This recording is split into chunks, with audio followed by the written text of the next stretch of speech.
9월 9일 월요일 새벽기도에 오신 여러분들 축복하고 환영합니다. 다 함께 사도신경으로 9월 9일 월요일 새벽기도회를 시작하겠습니다. 나는 전능하신 아버지 하나님 천지의 창조주를 믿습니다. 나는 그의 유일하신 아들 우리 주 예수 그리스도를 믿습니다. 그는 성령으로 잉태되어 동정녀 마리아에게서 나시고 본디오 빌라도에게 고난을 받아 십자가에 못 박혀 죽으시고 장사된 지 사흘 만에 죽은 자 가운데서 다시 살아나셨으며 하늘에 오르시어 전능하신 아버지 하나님 우편에 앉아 계시다가 거기로부터 살아있는 자와 죽은 자를 심판하러 오십니다. 나는 성령을 믿으며 거룩한 공교회와 성도의 교제와 죄를 용서받는 것과 몸의 부활과 영생을 믿습니다. 아멘. 다 함께 찬송가 364장 내 기도하는 그 시간 함께 찬송하겠습니다.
이 시간에는 공동의 기도 제목을 위해서 함께 기도하겠습니다. 첫 번째로는 나라를 위해서 함께 기도하겠습니다. 나라를 위해서 함께 기도할 때에는 우리나라의 정치를 위해서 함께 기도하겠습니다. 우리나라의 정치가 경천애인과 공의의 가치를 지향하는 정치가 될 수 있도록 위에서 함께 기도하겠습니다. 특별히 이제 하반기 정기국회를 앞두고 또 여러 가지 정치 현안을 의결해야 되는 과정 중에 있습니다. 정치인들이 또 여러 가지 국정감사장에서 이런 것들을 잘 해결해 갈 뿐만 아니라 무엇보다 공익을 우선하고 또 경천의 즉 하나님을 두려워하며 또 이웃을 사랑하는 그런 가치를 지향하는 방향에서의 정치인들이 계속해서 세워지고 또 이루어질 수 있도록 위해서도 함께 기도하도록 하겠습니다. 두 번째로는 국내외 선교를 위해서 함께 기도하겠습니다. 국내외 선교를 위해서 함께 기도할 때에는 네팔을 위해서 함께 기도하겠습니다. 네팔 선교지가 교회 개척과 학교 사역이 계속해서 이루어져 가고 있습니다. 이곳 가운데 진행되고 있는 이 교회 개척과 학교 사역 가운데 특별히 어린이들을 대상으로 하고 있는 유치원과 또 그 학교들을 대상으로 이루어지고 있는 사역들이 계속해서 결실과 좋은 열매가 있을 수 있도록 위해서 기도해 주시고, 네팔은 특별히 정부 현지 법에 따라서 기독교의 포교가 금지되어 있는 나라입니다. 그 때문에 2018년 이후로 네팔 선교지가 적지 않은 타격을 입은 부분들이 있는데요. 그러한 선교지에서도 교회 개척 또 학교 사역이라고 하는 이 귀한 열매가 계속해서 맺혀질 수 있도록 위해서 함께 기도하도록 하겠습니다. 세 번째로 기도하기 이전에 이 네팔 선교지를 섬기고 계시는 허태환 정경자 선교사님 두 분을 위해서도 함께 기도하겠습니다. 이 두 분의 선교사님 가정 가운데 사역을 감당하는 데 있어서 필요한 모든 영역간의 필요를 주님께서 채워주시고, 주께서 이 가정을 통하여 계속해서 이 사역들을 아름답게 열매 맺어 가시는 그런 귀한 경험들이 있도록 또 위해서 함께 기도하겠습니다. 세 번째로는 삼성동안교회를 위해서 함께 기도하겠습니다. 삼성동안교회를 위해서 함께 기도할 때에는 하나님 나라 복음으로 도시를 새롭게 라는 우리 교회 비전을 위해서 함께 기도하겠습니다. 우리 교회가 이 비전을 붙들고 신혼동과 또 고양시 가운데 하나님 나라 복음을 흘려보내며 이 도시를 변화시켜 나가는 아름다운 교회가 될 수 있도록 위해서 기도하도록 하겠습니다. 네 번째로는 교우 가정을 위해서 함께 기도하겠습니다. 교우 가정을 위해서 함께 기도할 때에는 이지원 교우 가정을 위해서 함께 기도하겠습니다. 이지원 교우의 가정 가운데 무엇보다 하나님 나라로 세워져 가는 그 귀한 은혜가 있도록 위해서 기도해 주시고, 함께 이 가정이 하나님 나라로 세워져 갈 때 이들을 통하여서 이루어 가실 하나님의 뜻과 계획이 더욱더 분명하게 드러나도록 위해서도 함께 기도하겠습니다. 다섯 번째로는 새벽 기도회를 위해서 함께 기도하겠습니다. 계속해서 온라인으로 진행되고 있는 새벽 기도회 가운데 성령께서 충만히 임재하셔서 우리에게 말씀을 조명하여 주시고 또 그분과의 친밀한 사귐과 교제가 일어나는 시간 될 수 있도록 위해서 함께 기도하겠습니다. 함께 나누는 이 다섯 가지 기도 제목을 위해서 이 시간 한 목소리로 기도하겠습니다.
예수님 이름으로 기도합니다.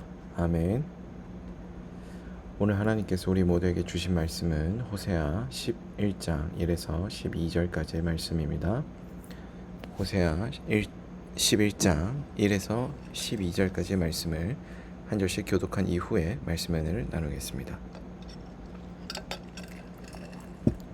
한 절씩 교독합니다. 이스라엘이 어렸을 때 내가 사랑하여 내 아들을 애굽에서 불러냈거늘 선지자들이 그들을 부를수록 그들은 점점 멀리하고 바알들에게 제사하며 아로새긴 우상 앞에서 분향하였느니라. 그러나 내가 에브라임에게 걸음을 가르치고 내 팔로 안았음에도 내가 그들을 고치는 줄을 그들은 알지 못하였도다. 내가 사람의 줄 곧 사랑의 줄로 그들을 이끌었고 그들에게 대하여 그 목에서 멍에를 벗기는 자같이 되었으며 그들 앞에 먹을 것을 두었노라. 그들은 애굽 땅으로 돌아가지 못하게거늘 내게 돌아오기를 싫어하니 아수르 사람이 그 임금이 될 것이라. 칼이 그들의 성읍들을 치며 빗장을 깨뜨려 없이 하리니 이는 그들의 계책으로 말미암음이니라. 내 백성이 끝끝내 내게서 물러가나니 비록 그들을 불러 위에 계신 이에게로 돌아오라 할지라도 일어나는 자가 하나도 없도다. 에브라임이여 내가 어찌하여 너를 놓겠느냐? 이스라엘이여 내가 어찌 너를 버리겠느냐? 내가 어찌 너를 아드마같이 놓겠느냐? 어찌 너를 스보임같이 두겠느냐? 내 마음이 내 속에서 돌이키어 나의 긍휼이 온전히 불붙듯 하도다.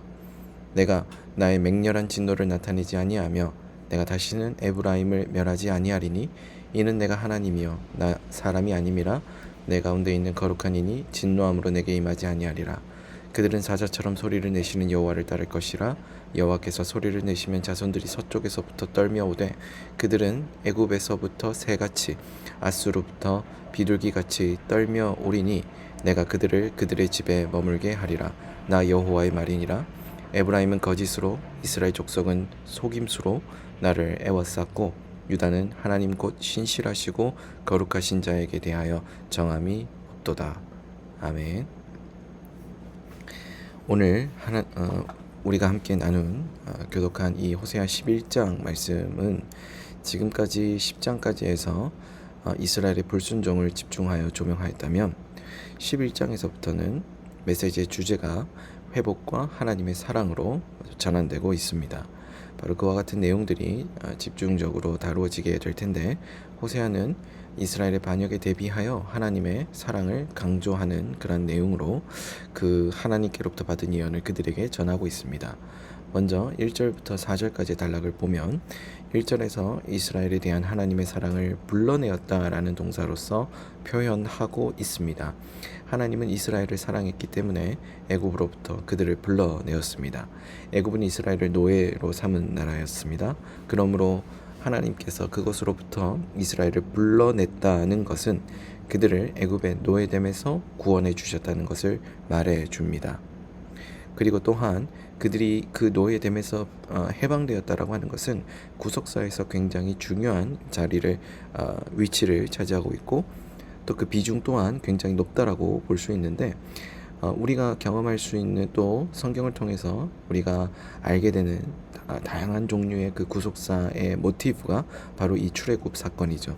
포로됨에서 해방됨 그리고 얽매임에서 자유함을 누림 이런 것들의 모티브가 되는 하나의 사건이고 이것이 하나님께서 그들을 다루어 가시는 하나의 방식이고 구원의 방식이다라고 우리는 이 말씀을 통해 알게 되는 것입니다. 그런데 이 말씀을 좀 더 들여다보면 하나님의 사랑이 고난 중에 구원으로 표현되었다라고 하는 점이 굉장히 두드러집니다. 이 대목은 굉장히 중요합니다. 하나님의 사랑이 고난 중에서 구원으로 표현된다라는 것입니다. 우리가 하나님의 사랑을 경험할 때 고난이 찾아오게 되면 그 고난 가운데 우리가 하나님을 찾습니다. 그런데 찾다가 우리가 하나님의 그 구원하심, 하나님의 도우심, 하나님의 함께하심이 느껴지지 않으면 하나님을 향하여서 우리는 하나님 나를 사랑하시지 않는구나 이렇게 생각할 때가 많죠.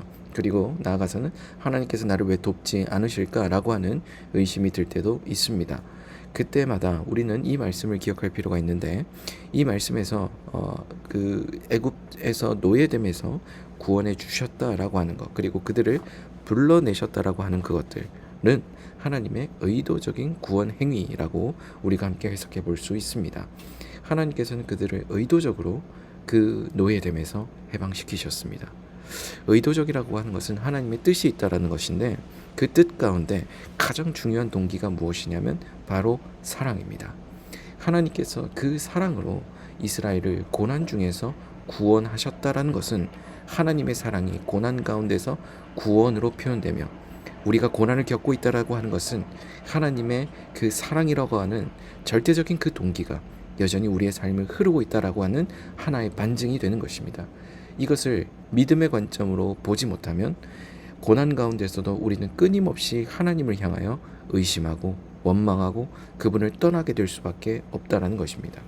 이스라엘은 그 자신들이 직접, 그 자신들의 조상이 그러한 사건을 직접적으로 경험하였음에도 불구하고 이후에 그들이 가나안에 정착하고 가나안의 문화에 물들게 되면서부터 고난이라고 하는 그것이 자신들의 삶에서 점점점 멀어지게 되면서부터 정착이라고 하는 그 안정감이 주는 자신들만의 어떤 만족과 그 충만함들을 그들이 누리게 됨으로써 고난이 그들 삶 가운데서 제거되었을 때 하나님의 사랑은 더 이상 매력적이어 보이지 않았던 것이죠. 그리고 하나님의 사랑은 더 이상 그들에게 필수적인 것이 아니라 선택적인 것이 되어버렸던 것입니다. 하나님의 사랑은 고난 중에 구원으로 표현된다라고 하는 이 선언을 여러분 꼭 기억하시기 바랍니다. 그리고 이 말씀 우리에게 한번 적용해 보았으면 좋겠습니다. 하나님께서 그 사랑을, 하나님의 사랑을 이스라엘 백성들에게 표현하실 때 불러내었다라고 표현하셨는데, 바로 그 고난 중에 우리를 불러내고 계시는 하나님의 콜링이고 하나님의 부르심이라고 하는 사건을 고난이라고 우리가 생각해 볼 수 있지 않겠습니까?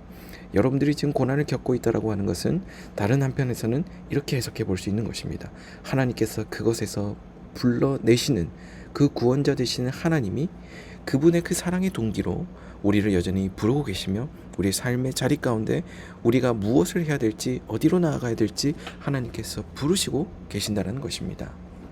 정리하자면 이렇습니다. 우리가 고난을 겪고 있습니다. 그 고난을 겪고 있는 가운데 하나님의 부르심이 임합니다. 하나님의 부르심이 임할 때, 그분이 우리를 구원해 내실 때 그분의 그 절대적인 동기는 곧 사랑인 것입니다. 사랑하는 여러분, 고난 중에 계십니까? 삶이 여러분들 마음대로 잘 되어지지 않고, 또는 그 삶이 여러분들이 원하는 방향대로 잘 흘러가지 않고 여러 가지 환난과 역경으로 가득 채워져 있는 것처럼 보이십니까? 그때 이 말씀을 기억하십시오.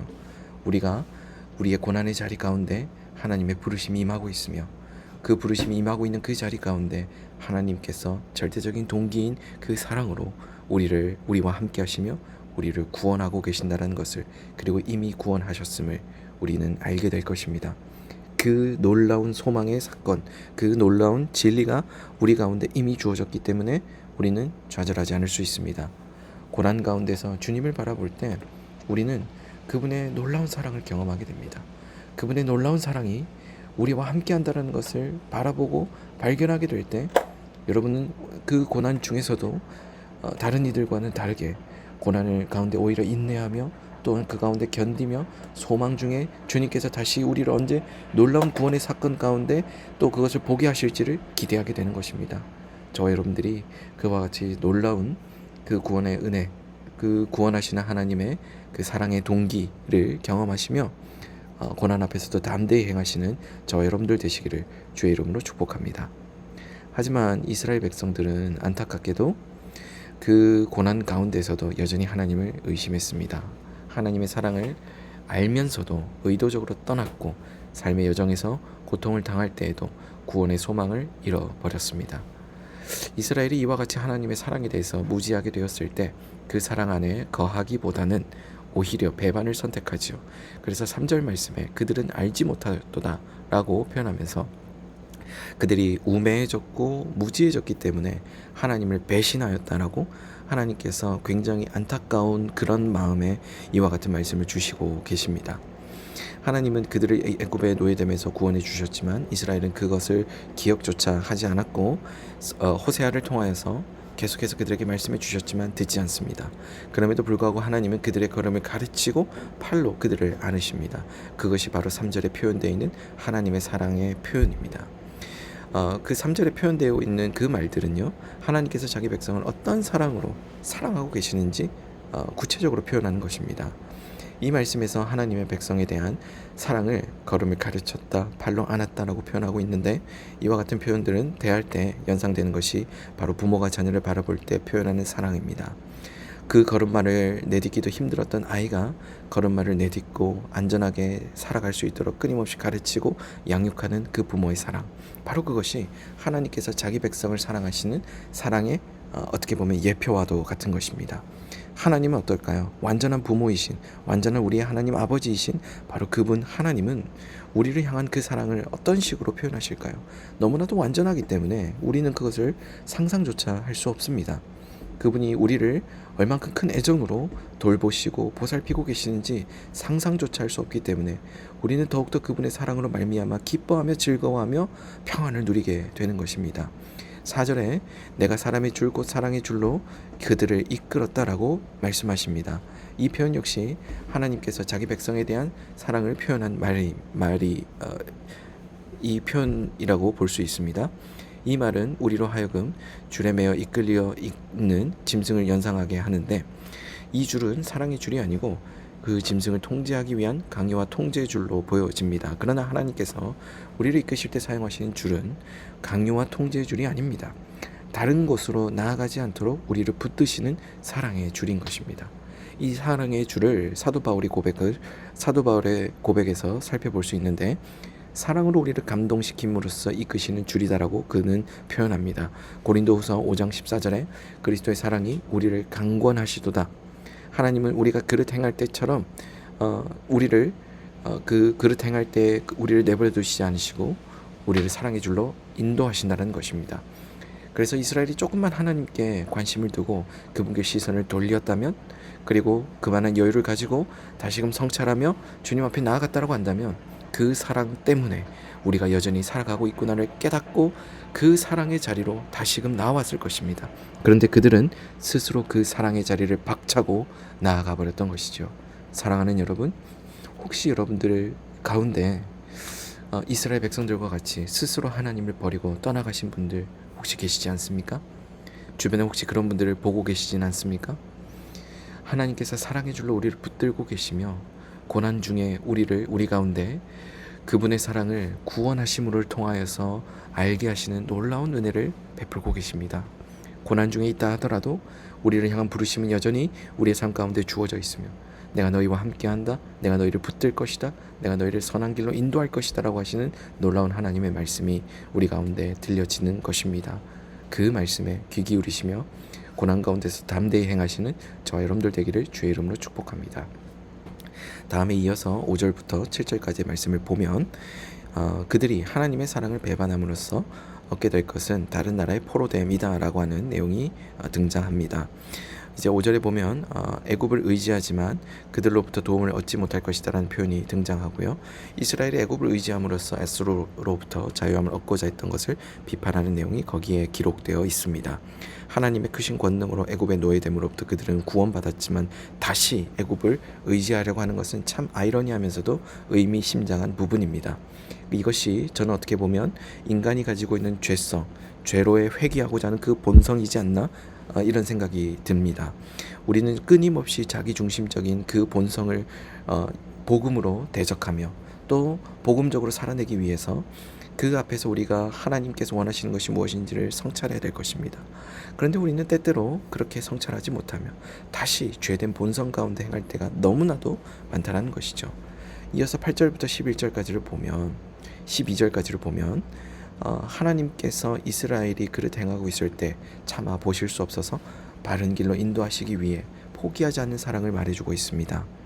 그래서 8절에 에브라임이여 내가 어찌 너를 놓겠느냐 이렇게 말씀하시면서 내가 절대로 너를 놓지 못하며, 그리고 마지막 부분에 나의 긍휼이 온전히 불붙는 듯 하도다 라고 말씀하시며 두 번이나 거듭하고 있는 물음은 하나님께서 자기 백성을 결코 포기하시지 않는다는 것을 반문하며 표현하고 있는 하나님의 사랑에 대한 강력한 의지입니다. 이처럼 하나님께서 포기하시지 않는 것은 그들의 무엇이 있기 때문이 아니라, 그들의 무엇이 하나님 앞에 충만하고 충족되었기 때문이 아니라 그들을 향한 하나님 사랑 때문이었던 것입니다. 하나님께서 우리가 먼저 죄인 되었을 때 우리를 먼저 사랑하셨고, 우리가 연약할 때 여전히 우리를 먼저 사랑하셨다라는 것을 에베소서 말씀에서 증거하면서, 우리를 위하여 예수 그리스도를 보내주셨던 사건 또한 역시 고난 중에, 그리고 하나님을 떠나 죄악된 가운데로 행하고 있는 중에 그분의 사랑을 그렇게 성실히 그리고 충실히 표현하신 하나님의 사랑의 표현이 예수 그리스도의 오심을 통하여 나타났다라고 하는 것은, 하나님의 사랑이 얼만큼 끈질기면서 얼만큼 신실한지를 보여줍니다. 저와 여러분들을 붙들고 있는 것은 지금 내 삶에 안정적으로 주어진 기반들이 아닙니다. 저와 여러분들을 붙들고 있는 것은 우리가 무엇을 할 수 있음에 있는 것이 아닙니다. 저와 여러분들을 붙들고 있는 것은 바로 이 끈질긴 하나님의 사랑입니다. 그 하나님의 사랑이 우리를 강하게 붙들고 있다는 믿음을 우리가 갖기 시작할 때, 그리고 예수 그리스도를 통하여 그분의 사랑이 확정되었다는 것을 우리가 다시금 바라보고 소망하게 될 때, 그리고 예수 그리스도를 우리가 바라보며 신뢰하며 의지하기 시작할 때, 고난 중에서도 사랑의 동기로 우리를 부르시며 구원하시는 그 하나님의 놀라운 구원을 우리는 기다리며 또 경험하게 될 수 있다는 것입니다. 사랑하는 여러분, 어려운 시기를 살아가고 있습니다. 또 한 주의 시작을 우리가 살아낼 것입니다. 그 살아내고 있는 그 시점에 우리가 어려움에 묵상하며 또 어려움에 매몰되며 어려움 가운데 우리가 행하고 있다는 사실 자체에 집중하는 것이 아니라, 사랑의 동기로 우리를 끈질기게 붙들고 계시는 그 주님을 바라보며, 고난 가운데서도 어려움 속에서도 고단하고 힘든 그 삶의 일상 가운데서도 주님이 나와 함께 하신다는 것을 바라보며 소망찬 한 주가 되시는, 그런 한 주를 살아가시는 저 여러분들 되기를 주의 이름으로 축복합니다. 함께 기도하겠습니다. 주님, 이스라엘을 끈질기게 사랑하셨던 것을 말씀을 통해 보게 하시니 고맙고 감사드립니다. 나아가 주님이 우리를 얼마나 사랑하시는지 또한 알게 하시니 고맙고 감사드립니다. 그 주님의 사랑을 우리가 다시금 깨닫고 다시금 붙들고 다시금 의지하며 살아가게 하여 주옵소서. 사랑이 많으신 예수님 이름으로 기도드립니다. 아멘. 다 함께 주기도문으로 오늘 새벽 기도를 마치겠습니다. 하늘에 계신 우리 아버지, 아버지의 이름을 거룩하게 하시며 아버지의 나라가 오게 하시며 아버지의 뜻이 하늘에서와 같이 땅에서도 이루어지게 하소서. 오늘 우리에게 일용할 양식을 주시고, 우리가 우리에게 잘못한 사람을 용서하여 준 것 같이 우리 죄를 용서하여 주시고, 우리를 시험에 빠지지 않게 하시고 악에서 구하소서. 나라와 권능과 영광이 영원히 아버지의 것입니다. 아멘. 이 시간 이후에는 각자 가진 기도 제목을 위해서 기도하겠습니다.